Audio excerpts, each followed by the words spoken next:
All right, now it's time to talk boxing. I'm here with analyst Aris Pina. We do Punch Zone for HBO. We're the sexiest statisticians in boxing. Aris, it's good to have you back on the show. Glad to be back. Very glad to be back. Let's jump right in. So last night we did two fights. We did Vitaly Klitschko versus Tomasz Adamek. Yeah, Adamek. They fought in Poland. Really not much to say about the fight. Let me bring up the Punch Zone graphic. Aris, what were your thoughts about the fight? Oh, you know, it's another typical Klitschko fight when it comes right down to it. I mean, Vitaly Klitschko is the dominant heavyweight in the world right now alongside his brother, and he was supposed to do what he did. Tomasz Adamek, great fighter. He came from light heavyweight, a WBC light heavyweight champion, world cruiserweight champion after he had that thrilling war with Steve Cunningham, and he came in as an underdog, as a heavyweight, but he had a nice little run going on. He was fighting bigger guys, getting ready to fight Vitaly Klitschko, such as Michael Grant and Kevin McBride. But you have to remember, Michael Grant and Kevin McBride are not Vitaly Klitschko. And what happened last night is exactly what most people expected. Adamek gave a valiant effort. He tried a lot harder than David Day did. But Vitaly Klitschko is so well-rounded, and he has such good, use of spacing and distance and everything else that he fights that most guys can't cope with him. Plus, he's a very heavy hitter. And you saw what happened. Those jabs, those right hands, they catch up to you. He's not a one-punch knockout artist, but he does accumulate a lot of punishment. And Adamek fell by the wayside, as all Klitschko's opponents have. And to his credit, he did go out on his shield. He did. He wasn't counted out. He fought very admirably in front of his people. His crowd, his fans were chanting thank you after the fight for giving such a valiant effort. And Adamek can hold his head high. I mean, he gave the best effort he could. He was just undersized and underpowered, and Vitaly Klitschko just had too many tools for him. So, what's next for Klitschko? That's the question mark. I mean, really, where else is there to be going for the Klitschko brothers? I mean, when it really comes down to it, the only other person that can challenge him is his brother. And we know that neither one of them are ever going to fight each other, unfortunately. It's just the way of the land. And so, for the foreseeable future, I mean, the Klitschko brothers are just going to be doing what they're doing. And for Tomasz Adamek, is it back to fighting smaller heavyweights? I mean, Adamek can do what he pleases. I mean, he's back to the drawing board. He's still a very viable name out there. He's probably going to go for Vladimir next. More than likely, just like David Hay probably wants to go for Vitaly after that. The opponents like to switch up. Chris Arreola, I'm hearing, might be trying to go after Vladimir next. Sam Peter fought both guys. Same thing. There's only so many heavyweights you can choose from after the Klitschkos have beat all of them. Right, so let's move on to the second fight that we did. Gamboa versus Ponce de Leon. Now, Gamboa got the decision. He showed his skill in spots. I wasn't really that impressed. What about you? Yuriorkis Gamboa is a rare talent. He has an unbelievable blend of speed and power, and his defense can be a little shoddy sometimes because he gets a little overzealous. But when it comes down to it, Yuriorkis Gamboa is one of the brightest stars in boxing right now.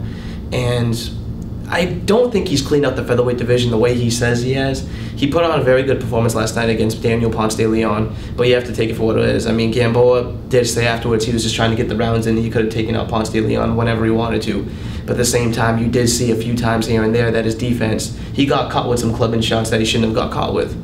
And if he fights someone more credible like a Nonito Donaire or even Juanma Lopez, it can be a little bit of a different situation.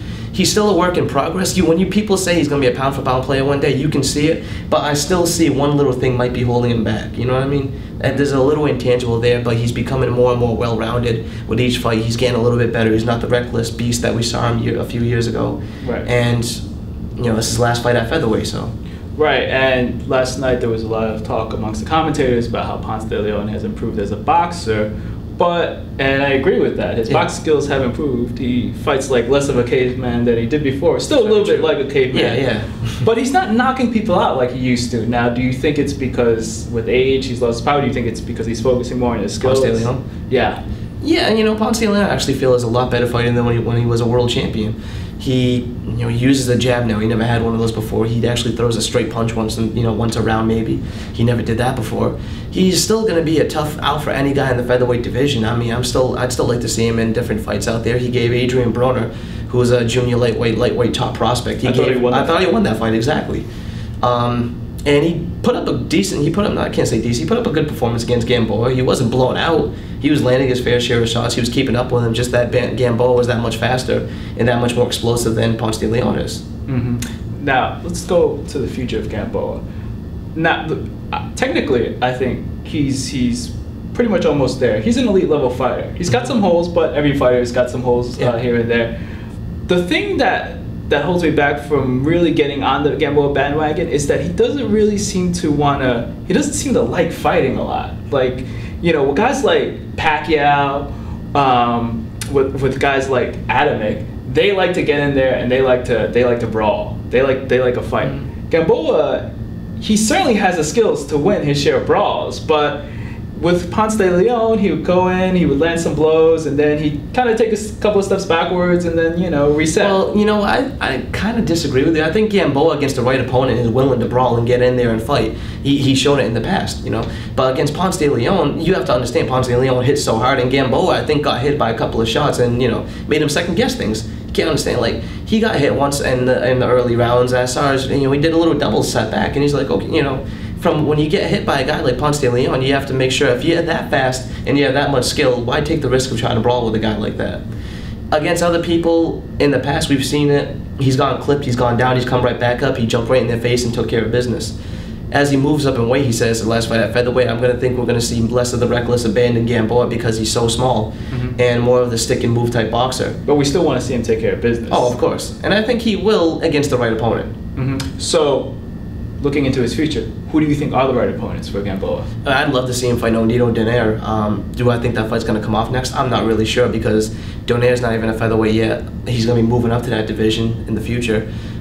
He could also fight Brandon Rios. He said he wants to fight as a lightweight. I'd love to see that fight. You know, Brandon Rios is one of the brightest, most explosive fighters in boxing right now. And Yuriorkis Gamboa is the same thing. Those two together is just going to nuclear disaster. I'd love to see that fight. Jorge Linares is another guy. Juan Manuel Lopez is still a very viable fight. There's opponents out there for Donaire. For Gamboa.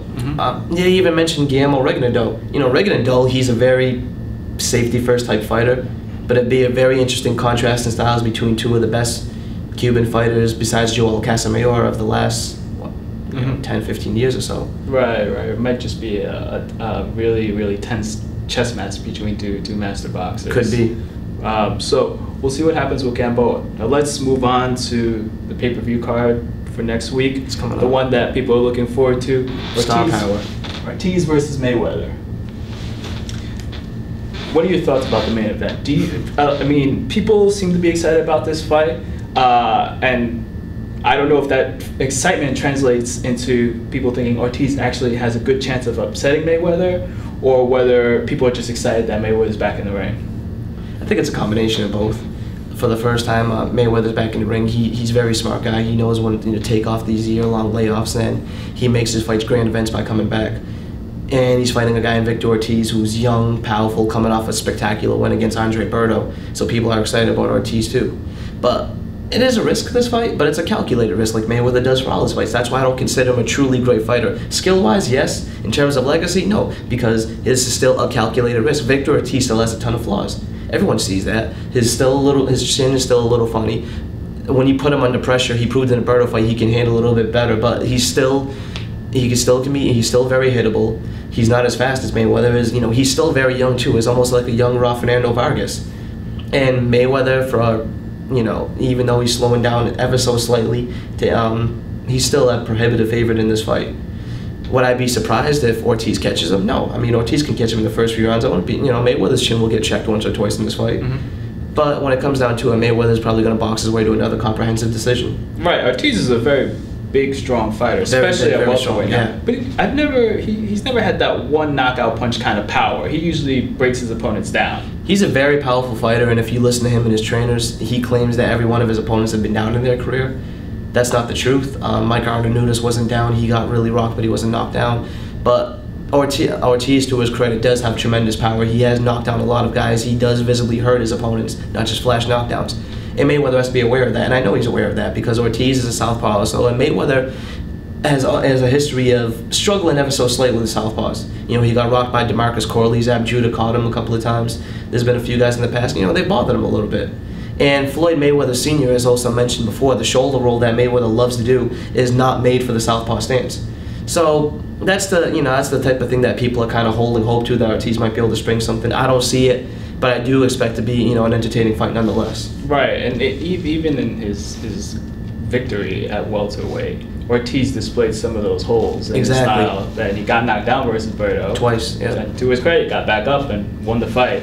But I think Mayweather saw those knockdowns. Oh, he I think did. he sees, and I think he knows what he needs to do versus He Ortiz. does. He does. And Mayweather should win this fight, but after that, you know, he needs to step up and finally say, let's fight Pacquiao. He's been saying a lot of things that Pacquiao wants to fight. He can take the fight. Well, this fight could have been made a long time ago. They're both to the, you know, I'm not going to try to say it's all Mayweather's fault. Pacquiao has proved to be a hard head on this also. But it seems like they're both more willing to make the fight than they have been in the past. Exactly. The fight, I think, has lost a little bit of luster. We'll see how Pacquiao looks against Marquez, which, you know, he should win that fight relatively easily. And then hopefully they finally can come to terms in 2012. We'll see.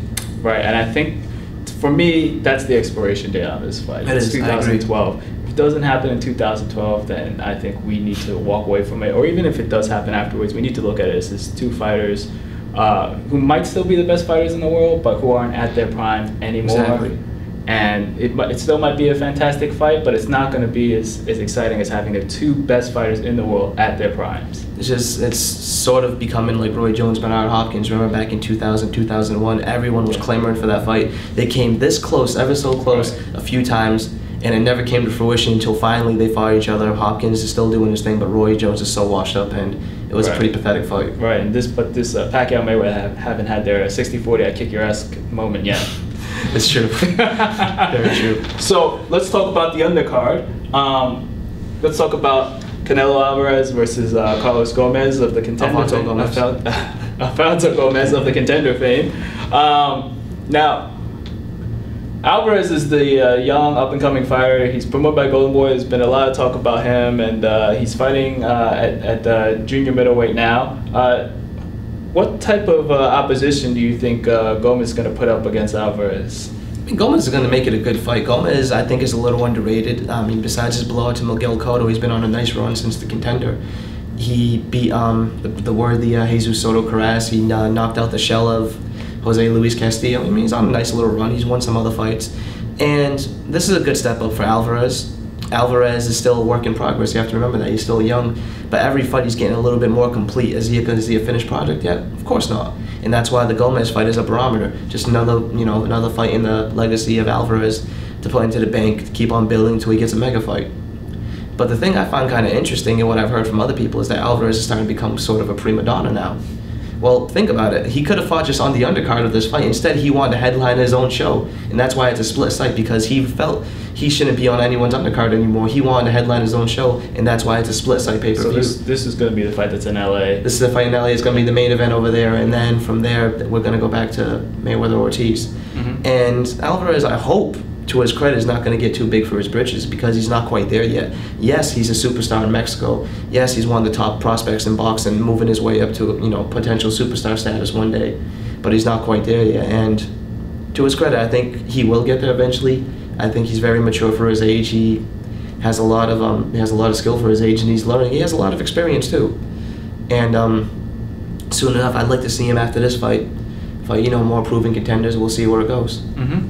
But so he should win this fight. He should win this fight, and I expect him to win this fight pretty comprehensively. But I think Gomez will have his moments. Okay, let's talk about the other fight, the other fighter right now that's going to be on the undercard. We were looking forward to Eric Morales versus Lucas Matisse, and then Matisse had to drop out of the fight. So who's going to fight Eric Morales now? Pablo. No? Yeah, right. Pablo Cano. It's been interesting, this whole Eric Morales situation. First, Eric Morales was supposed to fight a man from England for the vacant title. He fell out in favor of Jorge Barrios, which, thank God, that fight fell apart. Mm-hmm. And after the Jorge Barrios fight fell apart, this fight shouldn't have been for a title in the first place, but, WBC is trying to do their best to make sure Morales gets his fourth title for their Mexican. And now he was supposed to fight Lucas Matisse, which that was the most anticipated undercard fight in years. Right. Because Matisse has fought twice on American television. Mm-hmm. Both times he arguably could have got the decision. He's an absolute badass. Mm-hmm. He's a little bit better technically than Marcos Maidana is. Mm-hmm. He has just as much power. It was going to be a very compelling fight. Mm-hmm. Unfortunately, Matisse fell off because of sickness, and now we have this fight. Now, Cano, to his credit, he's 21. He's 21 years old. He's 21-0. From all accounts, he's a very top prospect. He's trained by Rudy Perez, who trained Marco Antonio Pereira to twice beat Eric Morales. So there's a good little backstory here. And from what I hear, this should be a very good fight. It's, you know, for a week's notice, this is not the worst Golden could have done. This is a very, very good opponent. Right. And I'm looking forward to the fight. What jumps out at me about his opponent is he's 21 years old. 21 years old. He's already got more than 20 fights under his belt. Well, that's how they do it in Mexico. To their credit, you know, a lot. Look at Canelo Alvarez. He's only 20 years old, 21 years old, and he already has 40-something fights too. So it's like the same thing. These guys, they fight a lot. That's what real fighters do, and to his credit, he got himself to this opportunity. He's the reigning NABF champion, and he's very excited to beat Morales. Morales proved to all that he still has a little something left in his war with Maidana. I'm looking forward to the fight. Okay, so speaking of fights to look forward to, let's preview what's going to happen in the fall and the winter. Aris, which fights are you looking forward to? I mean, I'm just excited. I'm just excited that we have such a loaded fall and winter coming up. I mean, there's a lot of good fights coming up. We have the Bernard Hopkins-Chad Dawson fight. We have the rematch. The rematch between Manny Pacquiao and Juan Manuel Marquez. We have the potential fight that just got discussed between James Kirkland and Alfredo Angulo, which could be an absolute war. We have the rematch between Antonio Margarito and Miguel Cotto. Right. There's a lot of good fights coming up. I mean, this is an excellent year for boxing so far. I mean, in the way it's shaping up, it's going to be an excellent ending to the year too. I have to say, as much of a Manny Pacquiao fan as I am, I'm not looking that forward to the third fight with Marquez as a fight. Neither am I. I'm happy to see Marquez getting a big payday. I love Pacquiao. I love Marquez too. Roger Mayweather thinks that Marquez is going to give Pacquiao a tough time just because of his boxing skills. I'm not really so sure about that. That's what Roger Mayweather said, yeah. So I'm not really sure about that. How competitive do you think that fight's going to be right now? I'm not too sure. A lot of people are saying it's not going to be a very competitive fight. I'm starting to lean toward their opinion. Marquez is a great fighter, you can't deny that. He's been one of the best fighters of the past 30 years. I mean, a talent to watch, beautiful.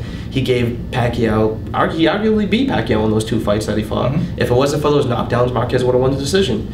And, excuse me, Marquez, though, I think he's peaks at 135. He's been dropped, he was dropped against the Australian Michael Casillas. Right. Exactly. He was rocked really bad twice against Juan Diaz. We saw in his one fight against Mayweather when he moved up in weight how slow and sluggish he looked.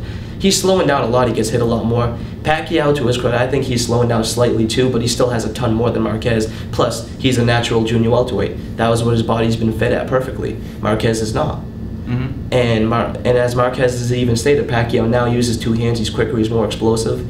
Marquez has slowed down. I mean, this is always the making of, even though Marquez deserves the fight, this has the makings of a blowout. Now, Chad Dawson was working with Manny Stewart, and he's not working with Manny Stewart anymore. How do you think that bodes from going into a fight versus a master boxer in Bernard Hopkins? Being honest, he really should have kept Stewart in his corner as a credible trainer. I'm not sure what Dawson was thinking so close, and you know, it's only a month away, so close to a big fight, and to dump your trainer. I mean, maybe they didn't gel too well. You know, when you saw that first fight, Dawson is a very laid-back type of guy. His personality is very laid-back. That's the way he fights in the ring. Stewart is more aggressive. That's how his training methods are. Maybe they just weren't working together that well. It happens. But I think Dawson has a style to give Bernard Hopkins a tough fight. Hopkins likes guys to come at him. You know, that's the way he likes to fight now in this age. He likes to get in guys' heads. Dawson is a very good compact boxer who doesn't really like to take the initiative himself. So he might give a few fits to Bernard Hopkins, but I feel Hopkins still has too many tools that Dawson can't cope with. And Dawson under pressure still, as we saw in the John Pascal fight, he folds up a little bit. And I think Hopkins is going to take advantage of that. Definitely. I don't think it'll be a compelling fight, but Hopkins should win it. Yeah, we'll see what happens. Now, a fight that we haven't mentioned yet, that I'm interested in seeing, just because the first fight was so fraught in controversy, the Abner Joseph Ebeko rematch. That's another fight, exactly. Now, a lot's been said about the first fight. We don't need to go over that again. Russell Moore Jr., terrible job reffing. You know, what I took away from the first fight, what really impressed me, actually, was the way Ebeko stood up to so many low blows. I mean, if that had been Arthur Abraham in there, he would have been on the floor crying. And But Ebeko, to his credit, he took the low blows. He would say something, but he kept on fighting. And you know, finally he went down. What was that? The 11th round. When he got hit square in the cup. Morris calls it a knockdown. Is standing right there, calls it a knockdown. I mean, that was just a trap. That was the worst officiating I have ever witnessed. It was pretty bad. I mean, I've seen some bad officiating in the past, most notably the Rocky Juarez Zaire Rahim fight, also the fight that took place in Germany with Arthur Abraham and Edison Miranda. But for the States, this was a terrible, terrible, terrible fight to be called. Russell Moore made a horrible decision. I hope I never see him in a big fight again. And you know what? It's really sad because if it wasn't for that knockdown, Agbeko would have scored a draw in that fight. Because to his credit, with all those low blows that were landed on him, he was fighting very hard. He was landing a lot of shots on Mares, and it was a very close competitive fight. Mares, I don't think, threw all those low blows on purpose, but he does have a tendency to glow low just because of his body shots, and that's just what he does. And Agbeko, to his credit, didn't complain about a lot of them, and that might have faulted him too, because whenever some guys, when they complain a lot, the referee takes notice. Agbeko just, he's a man about it, and I give him a lot of credit. But yeah, and the thing that bothers me when things like this happen, when a fighter gets robbed, especially with a guy like Agbeko, who's not a spring chicken anymore. He's in his 30s. And he doesn't fight that often. And he's a small fighter. And what maybe people who are new to boxing or novices don't understand, you train really hard, for the months leading up to the fight. And you kind of capturing that moment in a bottle. I mean, it's really hard for fighters, especially as they get older, to do that again. And so he has the rematch. I'm hoping that he comes in great condition again, and they both put on a great show again. I'm really looking forward to this rematch. Yeah, I am too. I'm very looking forward to the rematch. The first fight was very compelling. There's a lot of controversy involved. There's a backstory now. Agbeko was dying for the rematch. IBF, to their credit, has made an immediate rematch. It's going to be a 50-50 per split, and it's going to be a great fight. Can't wait. Right, and another fight that we haven't mentioned yet. The Super Six. The Super Six. Super Six final. Andre Ward versus Froch. Carl Froch. To be honest, a lot of people are very compelled by this fight. They think that Froch is going to give him a bunch of fits. I might be in the minority here, but I think Ward's going to spank him. I don't think it's going to be, I'm really thinking it's going to be a 117, 111, 118, 110 type fight in favor of Ward. You think Froch's awkwardness isn't going to bother? I don't think so. Andre Ward has been a chameleon. I said it in the very beginning. I picked him to win the whole Super Six. I expected him. I told people that he was going to dominate Mikkel Kessler and win almost every round. He did that. And he's been beating everyone else relatively, very comprehensively since then also. Ward, he might not be the most pleasing guy to watch. He's a little bland, but he knows how to fight. And he knows how to change his style up. He can box from the outside. He can get in your face and rough you up. And he's ready for anything Carl Froch can do. Froch, to his credit, has underrated boxing skills. He showed that in the Glenn Johnson fight. Yeah. He can get rough and tumble in there too. It's going to be a good fight, but I think Ward just has too many tools for him. Right, and I guess one of the things that I've gotten from watching the Super 6 tournament is that every time Froch has fought, to me, he's gotten better. Yeah, he has. I thought he looked horrible against Andre Durrell, but it's hard to look good against a guy like Durrell.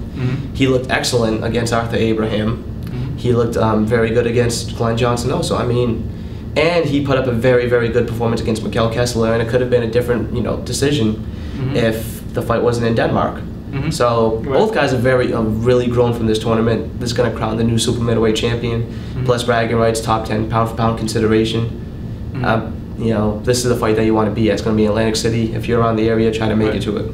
And we get to hear Carl Froch's girlfriend. That's wonderful. Yeah, I find her annoying. She's beautiful, but she's very annoying. So hopefully after Ward beats him up, she'll shut up for good. I don't think that's going to happen. Probably not. She's just, I find her obnoxious, just like I find people screaming like that obnoxious. Yeah, she's gorgeous, but really. Well, at least this fight is going to be in Europe, where we have the vuvuzelas. Yeah, it's just as bad. Yeah. Right. Okay. So before we end the show, let's talk about some of the faces in boxing that have passed away. We've had three guys: Nick Charles, Butch Lewis, and Bowie Fischer. Yeah. Harris, what are your reflections upon all three of these great men? It's tough. I've had the pleasure of sitting down with Butch Lewis and spending some time with him. I was actually, I thought about it the other day, and I just realized I was one of the last people that actually dealt with him in boxing. When I worked for Cedric Kushner, we had a promotion in New Hampshire, and I was the one who brought the Spinks family together as the guest, and Butch Lewis was the one that was instrumental in doing that. I worked with him. What an unbelievable personality. It was a hilarious guy. Just when you met him, he had this presence about him, and he was there for you. Hard luck. He was trying to make his money, but a hustler in every other business. He took the Spinks brothers and really built them up to big gate attractions. He took Michael Spinks against the Mike Tyson fight and made him $13 million. I'm really gonna miss the guy, and I'm really honored that I had the chance to sit down with him, hear his stories. He had me cracking up. He had me laughing. And it's a big loss in the boxing world, not only just in the boxing world, but in black entertainment in general, because he became a big instrumental part after boxing, working with BET, putting on different promotions, and it was a terrible loss. Nick Charles, as we both know, everyone in the boxing world loved Nick Charles. Not only did boxing lose a great person, the world lost a great person. Nick Charles was just a genuine, very nice guy, doting husband, caring, loved his daughter and his family, and just loved boxing. And if you ever met him, you would just get that sense from him too, that he just meant, you meant something to him. He wasn't a guy that just shook your hand and smiled and said, "Oh, thank you." No, he actually took the time out to sit down with you, talk to you, see what your opinions are of things, and really just genuinely cared about you. His fight against cancer was, very, very courageous. I mean, he became an idol to me for how he handled the whole situation. A lot of people, unfortunately, when you get cancer, it's really sad, but he took it in stride, and it was an honor for us to be able to work. Definitely. For Punch Zone when his last boxing match that he got to commentate, and we started there too. You could see he wasn't well. You could see that he was sick, but he still took it. He was smiling. You just saw the passion in his face. Yeah. So happy that he was able to do it. Right, and what a classy move by HBO. Exactly. To put him on that broadcast. And Bowie Fischer. Bowie Fischer. What can you say about the guy? He took a guy, Bernard Hopkins, who just gotten out of jail, lost his first fight at what was it, lightweight? Light heavyweight, and it makes him one of or the most dominant middleweight of our era. That's right. And the same thing, Bowie Fischer, another classy, great person. If you ever had a chance to talk with him, just very humble, very quiet, didn't really take a lot of credit for a lot of things. He was always just really comfortable in the background of a lot of, But the way he took Hopkins, and he's a legend at Philadelphia. It wasn't just Hopkins, all the other people that he trained too. There was a lot of other fighters he took under their wing. He built people. He just knew boxing inside and out. And he was a very smart man, very articulate, and he's going to be missed. And luckily we have Nazim Richardson to carry on his legacy, as well as a few other notable Philadelphia trainers. Bowie Fischer was regarded as a god out in Philadelphia, as he should be. And he should be in the Hall of Fame one day. Yeah, definitely. He won the Boxing Writers Trainer of the Year for 1 year. Yeah. Actually, I think that's the picture from. No, I don't think that. Is that the? I believe it might have been. I'm not sure, but all three of these guys are legends in the sport. It was really tough losing them, but for everyone in the world, that had a chance to see them on television, work with them, what kind of impact they made in your life and ours. Rest in peace. Yeah, definitely. All right, well that wraps up this week's episode of Fight City NYC. Thanks, Aris. I'll see you next week, and we'll talk about the results of Mayweather Ortiz. And check us out on the web at www.fightcitynyc.com and friend us on Facebook. Take care, everybody. Before you get your ass kicked. 6-40, you get your ass tore up. 6-40, you get your ass kicked. 6-40, I kick your ass. Well, I kick your ass. 6-40, I kick your ass. 6-40, I tear your ass up. We can't negotiate any further here. You don't want to fight. You have a fight.